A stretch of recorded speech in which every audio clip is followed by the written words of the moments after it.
नमस्कार दर्शकों, आप सभी का बहुत बहुत स्वागत है हमारे आज के कार्यक्रम कल्याणी में। और दर्शकों, हमारे आज के अंक का विषय है टीबी। आज हम टीबी विषय पर ही बातचीत करेंगे। और अब ये फिक्रू को क्या हुआ है? फिक्रू, तुम्हें नमस्कार नहीं करना दर्शकों से? अरे फिक्रू, दर्शक देख रहे हैं, कार्यक्रम शुरू हो गया है और तुम हो के खामोश बैठे हो, कुछ बोलोगे? हाँ, कल्याणी जी, अब आप कह रही हैं तो हम दर्शकों से नमस्कार स्वीकार कर लेते। दर्शकों नमस्कार, कल्याणी कार्यक्रम में आप और उनको स्वागत है, अभिनंदन है। दर्शकों, जैसा कि कल्याणी जी ने कही कि हम आज को कार्यक्रम आधारित है टीवी विषय पर, तो हम दर्शकों टीवी विषय में बाद में बात करें, मनो हमें आपको एक बहुत ही जरूरी बात सोई बतानी है। जरूरी बात? हाँ। भला ऐसा क्या जरूरी बात है, जरा हम भी तो सुने, बताओ। वो कल्याणी जी, ऐसा है ना कि आपने कही कि हमारा कार्यक्रम आधारित है टीवी पर, तो कल्याणी जी अगर टीवी पर कार्यक्रम नहीं भी हुई है तो हम बात कर ले हैं, काय से कि आपने कही है। आपकी बात हम कैसे टाल सकते कल्याणी जी, काय से कि आप महिला हो और महिलाओं की कदर करना हम और उनको कर्तव्य है। काय से कि महिला का बहुत ही बड़ा योगदान है हमारे संगे इस समाज के निर्माण में, नहीं कल्याणी जी, बल्कि देश के निर्माण में, नहीं कल्याणी जी, बल्कि पूरे विश्व के निर्माण में। तो ये तो हुई बात महिलाओं की, और अब हम बढ़ते हैं हमारे अंक की ओर, जो कि आधारित है टीवी पर। तो कल्याणी जी, आप टीवी पर जो कछु तथ्य बता दो हमारे दर्शकों को। वही बताने जा रही थी मैं। और पूर्व में भी हम आपको बता चुके हैं दर्शकों इसके बारे में काफी कुछ, कि यदि 3 हफ्तों से ज्यादा लगातार खांसी आती है, आपको कोई भी बेचैनी सी लगती है, भूख नहीं लगती, कमजोरी लगती है या हल्का बुखार लगता है, तो ये सब टीबी के लक्षण होते हैं। और यदि ऐसा कोई भी लक्षण दिखता है आपको, तो बिना देरी किए तुरंत आपको जाना है आपके नजदीकी स्वास्थ्य केंद्र में और वहां जाकर आपको अपनी जांच करानी है। ठीक कहा ना फिक्रू? बात बताएं कि टीबी को लेकर के हमारे समाज में बहुत सारी भ्रांतियां फैली हुई हैं कि कल जो टीबी जो है वो छुआछूत को रोग होते हैं, मानो ई को कहीं से और किसी को हो जाते हैं या समाज में लोगों को उपेक्षित करते हैं, ऐसी बहुत सी भ्रांतियां हैं। बिल्कुल सही।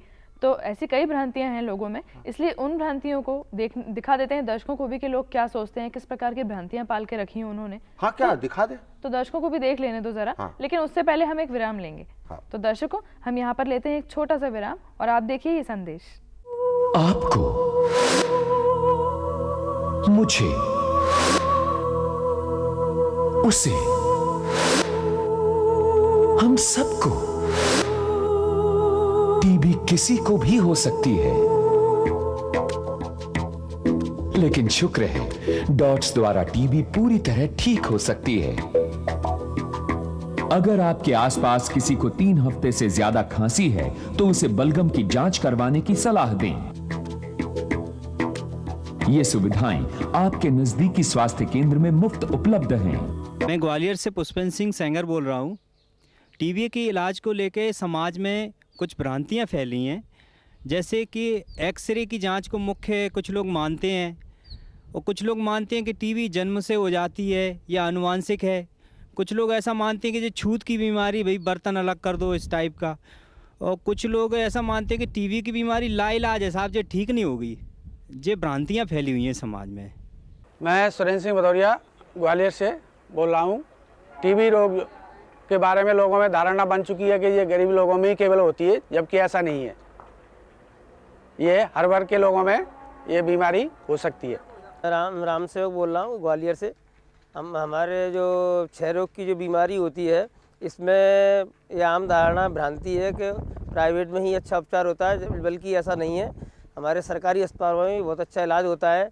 इसमें जो डॉट्स की गोलियाँ दी जाती है, प्रदान की जाती हैं, वो काफ़ी कारगर है और कम जो है काफ़ी जो है 100% इनका उपचार में सही काम करती हैं। तो दर्शकों, देखा आपने कि हमारे समाज में टीबी को लेकर के कौन कौन सी भ्रांतियां हैं। आप और देख करके समझ ही गए होंगे कि टीबी को लेकर के हमारे समाज में और अन्य लोगों में कैसी भ्रांतियां हैं। तो इन्हीं भ्रांतियों को दूर करने के लिए और टीबी संबंधी अन्य बातें जानने के लिए हमने आज अपने स्टूडियो में आमंत्रित करो हो डॉक्टर के ठस्सू जी को, जो हैं संयुक्त संचालक स्वास्थ्य सेवा मध्य प्रदेश शासन। डॉक्टर साहब, आपको हमारे कार्यक्रम में बहुत ही स्वागत है। अब कल्याणी जी, हमने तो स्वागत कर लो, बाकी प्रश्न आप करो, भ्रांतियां आप दूर करो, कहा कि आप ही को तो दिन है। तो डॉक्टर साहब, जैसे कि आज हम यहाँ पर चर्चा करेंगे टीबी रोग के बारे में, जी। तो उस पर सबसे पहले तो हम ये जानना चाहेंगे आपसे कि महिलाओं को जो टीबी हो जाता है तो उससे संबंधित क्या उन्हें कोई अन्य बीमारियां भी हो सकती हैं? हाँ, टीबी की बीमारी जो है एक्चुअली एक इन्फेक्शन की वजह से होती है, एक बैक्टीरिया की वजह से होती है। और जो अन्य किस्म की जो बीमारी होती है इन्फेक्शियस, उसी तरीके की एक सामान्य बीमारी है। जी। इसके बारे में कोई ऐसी भ्रांति पालने की आवश्यकता नहीं है। ये एक सामान्य बीमारी है और इलाज करने से पूरी तरह से ठीक हो जाती है। जी। इसकी जो बीमारी है उसमें पुरुष और महिलाओं में कोई फ़र्क नहीं है। 85% लोगों को फेफड़े की टीबी होती है और 15% लोगों को शरीर के जो अन्य भाग हैं उनकी टीबी हो सकती है। जी। महिलाओं में ख़ास तौर से जो ओवरीज होती हैं या यूटेरस होता है, गर्भाशय होता है, उसकी भी टीबी हो जाती है और उसकी वजह से बच्चे ना होना, ये भी एक इसमें हो सकता है। जी। जी। इसके अलावा एक सामान्य कमज़ोरी आना, खून की कमी, ये भी एक इसके लक्षण हैं। इसकी वजह से महिलाओं में ये चीज़ हो सकती है। जी। तो जैसा कि ये आपने बताया, और सामान्यतः ऐसा भी देखा गया है कि टीबी हो जाने से पुरुषों की अपेक्षा महिलाओं की मृत्यु हो जाती है, तो ऐसा क्यों है? बड़ा अच्छा सवाल आपने उठाया है और इसी की साथ हम एक चीज़ भी और हाईलाइट कर सकते हैं कि जो बच्चियां होती हैं हमारे घर में, ख़ास तौर से हमारे जो ग्रामीण क्षेत्रों में, उनको नेग्लेक्ट किया जाता है, उनकी तरफ ज़्यादा ध्यान नहीं दिया जाता। बच्ची जब पैदा होती है तो इन जनरल लोग दुखी हो जाते हैं। मतलब मान्यता रहती है ऐसी कि हाँ, नहीं, गलत है वो। बल्कि आप ये देखेंगे कि जो बच्चियां होती हैं वो अपने माता पिता का ज़्यादा ख्याल रखती हैं, तो उनकी तरफ हमें ज़्यादा ध्यान देना चाहिए। पर एक सच्चाई है कि जो बच्चियां हैं उनकी तरफ कम ध्यान दिया जाता है। लड़के को ज़्यादा खाना खिलाया जाएगा, बच्ची को कम देंगे। वो इस तरीके की जो एक डिस्क्रिमिनेशन है जी, इसकी वजह से जो महिलाएं होती हैं उनमें कमजोरी हो जाती है। तो डॉक्टर साहब का मतलब ये है कि जो भेदभाव बरतते हैं हम औरत कि लड़का और लड़की से संबंधित, तो वो भी एक कारण है महिलाओं में टीबी ज्यादा होने का। जी, इसका कारण ये है कि कमजोरी अगर शरीर में होगी जी तो उससे बीमारी से लड़ने की जो ताकत है जी वो कम हो जाएगी। अच्छा, अब भाई जैसे एक बात कही ना कि इन्होंने, हमारी कल्याण जी ने एक प्रश्न आपसे पूछा कि यदि किसी महिला को टीबी हो गई है, हाँ, तो उसके जो टीबी हो गई उसके कारण उसकी कमजोरी से शरीर में उसको और कौन कौन सी बीमारी हो सकने की संभावना होते है, ये स्पष्ट करें तो। कमजोरी होने से हाँ, एक सामान्य एक आदमी में हो चाहे औरत में हो जी, अगर कमजोरी होगी तो बीमारियों से लड़ने की ताकत कम हो जाएगी। हमारे शरीर में बीमारियों से लड़ने की एक अंदर से जो एक ताकत होती है जी। कोई भी इन्फेक्शन अगर हमें होता है तो हमारा शरीर उससे लड़ता है। अच्छा। अगर अच्छी ताकत होगी तो उस इन्फेक्शन से वो लड़ लेगा, बीमारी उसको नहीं होगी। अगर आपके शरीर में इन्फेक्शन, ये जो ताकत है इन्फेक्शन से लड़ने की, वो कम अगर हो गई है तो जो भी सामान्य इन्फेक्शन जो होते हैं वो जल्दी से पकड़ लेंगे, जल्दी से वो बीमारियां हो जाएंगी। तो डॉक्टर साहब, बीमारी होने की वजह से महिलाएं ज़्यादा प्रभावित होती हैं, ऐसा भी है क्या पुरुषों की अपेक्षा? देखिए, ऐसा है कि जो स्टेटिस्टिक्स है, जो आंकड़े हैं, उनकी वजह से इसमें ख़ास फ़र्क नहीं देखा गया है। परंतु महिलाओं में, क्योंकि जो अभी अपनी बात हुई कि जो कुपोषण ज़्यादा होता है, कमज़ोरी ज़्यादा होती है, उसकी वजह से ये इन्फेक्शन जल्दी पकड़ सकता है या ज़्यादा हो सकता है। जी, और हम ये भी पूछना चाहते हैं कि टीबी हो जाने से महिलाओं में या पुरुषों में प्रजनन शक्ति जो है उनकी कम हो जाती है, ऐसा भी है, तो क्या ऐसा सही है ये? देखिए, ऐसा है कि मैंने पहले ही बताया आपको कि टीबी शरीर के किसी भी अंग को प्रभावित कर सकता है। तो अगर जो हमारे जो प्रजनन के अंग होते हैं उनकी अगर टीबी हो गई तो उसकी वजह से इसकी क्षमता में कमी आ सकती है और जनरल वीकनेस हो जाती है, इसमें शरीर में ताकत की कमी हो जाती है, उससे भी प्रजनन में असर पड़ता है। हम ये पूछ रहे हैं कि जो लक्षण डॉक्टर साहब कौन कौन से हो सकते हैं? जैसे फेफड़े में अगर टीबी है तो बाकी लक्षण है कि 3 सप्ताह तक खांसी रहेगी, खकार में खून आए। मानो अन्य जो शरीर के अंग हैं बामें यदि टीबी हो जाए तो उनके क्या लक्षण प्रतीत होते हैं प्रारंभ में, ताकि आदमी वो पता करके और स्वास्थ्य केंद्र पर जाए, जाँच कराए और अपना इलाज कराए। आपने जो बताया, मैं इसमें थोड़ा सा और मैं उसको बढ़ाना चाहूँगा। जी, क्योंकि 85% जनता में जो बीमारी होती है ये फेफड़े की टीबी होती है। अच्छा। तो 3 सप्ताह से ज़्यादा की अगर खांसी हो तो एक सबसे महत्वपूर्ण लक्षण है ये कि तत्काल जाके हमें अपनी खखार की जांच करानी चाहिए। इसके अलावा जो लक्षण होते हैं कि एक हल्का बुखार रहने लगता है। अच्छा। हाँ, भूख की कमी हो जाती है, आदमी का वजन कम होने लगता है, रात में पसीना आ जाता है, जनरली रात में पसीने आ जाते हैं। तो ये तो मुख्य लक्षण। उसके अलावा खांसी के साथ में खून आ सकता है, खखार के साथ में। और अगर किसी और अन्न की टीबी अगर है अन्य भाग में तो उससे संबंधित लक्षण भी इसमें हो जाते हैं। मतलब बुखार तो बुखार सामान्यतः बुखार सब में रहेगा। अच्छा। बुखार, हल्का बुखार सभी में आ जाएगा, कमजोरी आ जाएगी, भूख कम हो जाएगी, वजन कम होने लगेगा। अच्छा।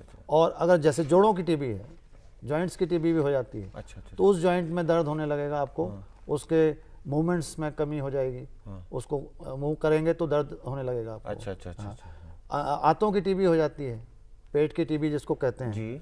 तो उसमें अंदर पेट में दर्द होने लगता है, डाइजेशन में कमी आ जाती है, मोशन वगैरह जो है कब्जियत रहने लगती है। इस तरह की चीज़ें इसमें जो आंतों से संबंधित हैं वो हो जाती है। और अगर गर्भावस्था के जो अपने ये प्रजनन के जो अंग हैं हमारे रिप्रोडक्टिव ट्रैक्ट में, इसकी भी टीबी होती है।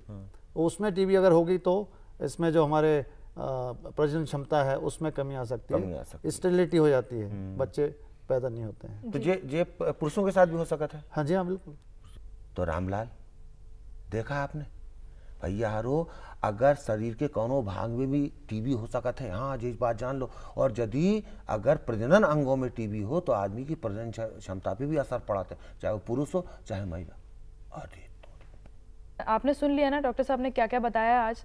मुझे पूरा यकीन है कि आपने बहुत अच्छी तरह से सुना होगा और इनकी दी हुई जानकारी से आप अवश्य लाभान्वित हुए होंगे। कल्याण तो जी, अब हमको एक शंका है। चलिए अब फिक्रू की शंका भी देख लेते हैं। पूछो फिक्रू।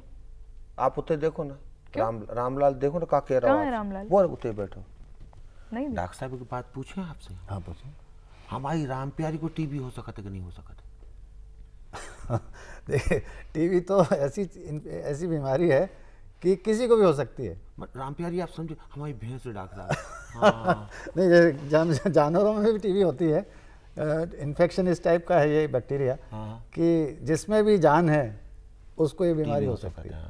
डॉक्टर साहब एकदम रामलाल को बता दें। हाँ बताइए, बिल्कुल बताइए। रामलाल भैया देख, तू सुविधाएं को बोल दे कि राम प्यारी का बहुत ही ध्यान रखे। हाँ, काके दूध खुआते हैं ना वो हमको। अब हे भगवान, ये फिक्रू ना कहीं पर बाज नहीं आते, हमेशा अपनी राम प्यारी का जिक्र कर ही लेते हैं। कल्याण जी काय नहीं करेंगे हैं, ऊके तो ऊकी बदल तो सुविधा नहीं। हाँ, वो तो बहुत प्यारी है, तुम्हें जान से प्यारी है। खैर कोई बात नहीं। अब डॉक्टर साहब ने हमें इतनी महत्वपूर्ण जानकारी दी है तो हमें उनका धन्यवाद भी करना चाहिए। तो कर दें फिक्रू डॉक्टर साहब का धन्यवाद। हाँ। डॉक्टर साहब आपका बहुत बहुत धन्यवाद कि आप यहाँ पर आए, अपना कीमती वक्त निकाल कर और दर्शकों को काफ़ी सारी महत्वपूर्ण जानकारी भी दी। तो दर्शकों, अब वक्त है एक विराम का, तो आप जल्दी से देखिए ये संदेश। आपको, मुझे, उसे, हम सबको टीबी किसी को भी हो सकती है, लेकिन शुक्र है डॉट्स द्वारा टीबी पूरी तरह ठीक हो सकती है। अगर आपके आसपास किसी को 3 हफ्ते से ज्यादा खांसी है तो उसे बलगम की जांच करवाने की सलाह दें। ये सुविधाएं आपके नजदीकी स्वास्थ्य केंद्र में मुफ्त उपलब्ध हैं। दर्शकों, देखा आपने कि हमारे डॉक्टर साहब ने ये कही थी कि डॉट्स जो टीबी का पक्का इलाज है। तो डॉक्टर साहब हमारे साथ विक्रम पेरवाल जी हैं, जो कल्याणी कार्यक्रम देखने के बाद इनको ये मन में आया कि हम भी डॉट्स प्रोवाइडर बने और डॉट्स प्रोवाइडर बनने के बाद लोगों का इलाज करें। तो काय नहीं, देखें हम विक्रम पेरवाल जी का डॉट्स प्रोवाइडर बनना। ये हैं ग्राम लोरास हीरापुर के विक्रम पेरवाल। इस गांव में इन्हें किसान के साथ साथ डॉट्स प्रोवाइडर के रूप में भी जाना और पहचाना जाता है। विक्रम पेरवाल भले ही आज भी वर्षों पुरानी पुश्तैनी खेती किसानी करते हों, लेकिन जागरूकता की दृष्टि से वे आज किसी भी जागरूक व्यक्ति से कम नहीं हैं। विक्रम पेरवाल का बचपन से बस यही सपना था कि वो अपने गांव और गांव वालों के लिए कुछ करके दिखाएं। वर्ष 2003 में इन्होंने कल्याणी कार्यक्रम के उद्देश्यों को जन जन तक पहुंचाने के लिए मोबाइल कल्याणी क्लब इछावर के साथ एक सदस्य के रूप में काम करना शुरू कर दिया। जब वे अपने आसपास के गांव के टीबी के मरीजों के संपर्क में आए तो उन्हें लगा कि इन लोगों को इलाज के लिए बहुत दूर जाना पड़ता है और इसमें पैसा और समय दोनों की बर्बादी होती है। क्यों ना दूसरों के समान डॉट्स प्रोवाइडर बनकर कुछ किया जाए ताकि लोगों को उनके रोग की दवा घर बैठे ही मिल जाए। विक्रम पेरवाल ने आष्टा ब्लॉक अस्पताल में 6 महीनों तक डॉट्स का प्रशिक्षण लिया और परीक्षा देने के बाद अपने गांव लोरास हीरापुर और आसपास के गांव में डॉट्स प्रोवाइडर के रूप में काम करने लगे।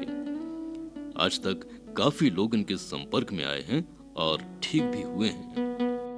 मेरा नाम शारदा है। मैं करते करते मेरे बुखार खांस चलते चलते ताव धर लगी।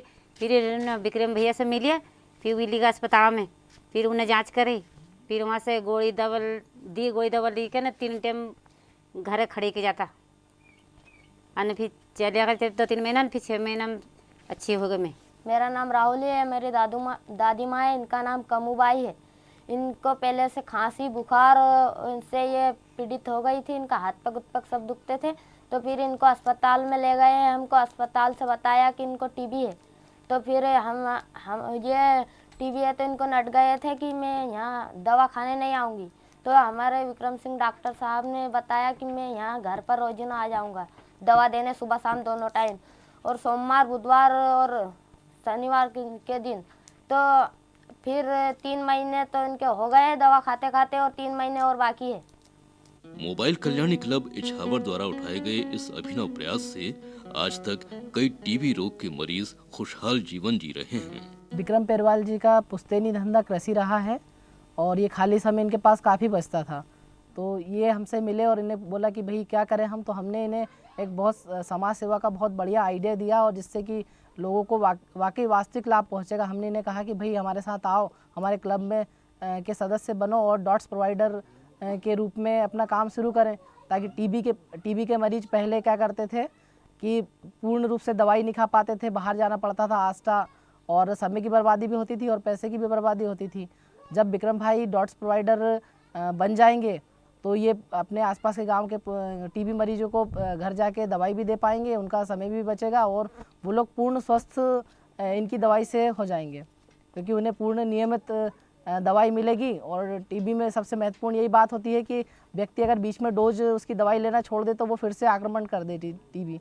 तो जब ये डॉट्स प्रोवाइडर बन जाएंगे तो पूर्णतः टीबी का इलाज हो सकेगा। और इसी बात पे इन्होंने अमल करके और डॉट्स प्रोवाइडर ये हमारी सलाह के बाद में बने और आज ये अपनी सेवा प्रदान कर रहे हैं। यहाँ पे टीबी के मरीजों को मतलब बड़ी परेशानी थी, और ये मान के चलो कि जिसे टीबी हो जाती थी वो ये समझ लेता था कि अब मैं मरूंगा ही सरी, इसका कोई इलाज नहीं है। इस कारण से लोग भयभीत रहते थे।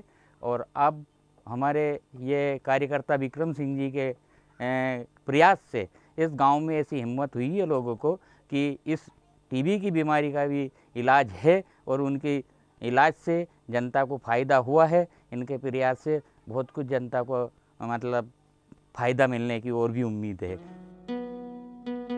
विक्रम पेरवाल के कार्यों को देखते हुए ये बात स्पष्ट हो गई है कि कल्याणी ने लोगों को जागरूक करने में अपनी भूमिका निभाई है, और साथ ही इन क्लबों ने लोगों को जोड़कर कारवां बनाया है। खेतीबाड़ी के कार्य के बाद में मुझे काफ़ी समय रहता था, और मैं कल्याणी जो चल रहा कार्यक्रम इसका सदस्य भी हूँ। और जगदीश सिलोरिया जी से मेरी बात हुई, उन्होंने बोला कि आपके क्षेत्र में टीबी के पेशेंट मिलते होंगे जो कि उनको दूर दराज जाना पड़ता है और काफ़ी पैसा भी देना पड़ता है, और ये जो डॉक्टर्स है जो निःशुल्क इलाज हो रहा है, तो क्यों ना आप ऐसा काम करें। और मैं जब से ऐसा कार्य कर रहा हूँ, और ऐसे से लोगों को भी लगता है कि उनको ऐसा नहीं लगना चाहिए कि अगर हमें टीबी हो गई है तो हम टीबी की बीमारी से मर जाएंगे। ये भी उनके दिल में संकोच रहता था, लेकिन अब ऐसा नहीं है और लोग काफ़ी इस बात को जागृत हो चुके हैं।